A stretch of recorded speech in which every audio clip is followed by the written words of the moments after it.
Dobroveče i dobrodošli u još jedno izdanje Kulturnog dnevnika. Ja sam Ivana Milenković.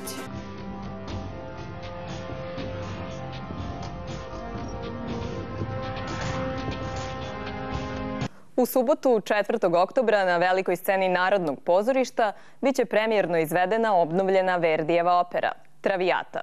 Gost Kulturnog dnevnika je primadona Beogradske opere.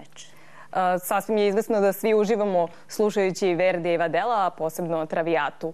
Ovo vam nije prvi put da ste u ulozi Valeriji, ali recite nam kako ovog puta doživljavate operu?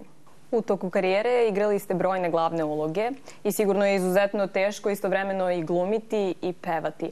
Ali šta je do sada u operskoj umetnosti za vas bio najveći izazov i iskušenje? Poslednje vreme u svetu ima mnogo eksperimenata kada je reč o režiji opera. Kakvo je vaše mišljenje o tome? Hvala vam što ste bili gošća Kulturnog dnevnika i naravno želimo vam puno uspeha i sreće i na premijeri, ali naravno i u novoj sezoni. Hvala vam. U Beogradu su u toku Bitev i Oktobarski salon, a počela je i nova sezona Beogradske filharmonije. Pronađite nešto za sebe.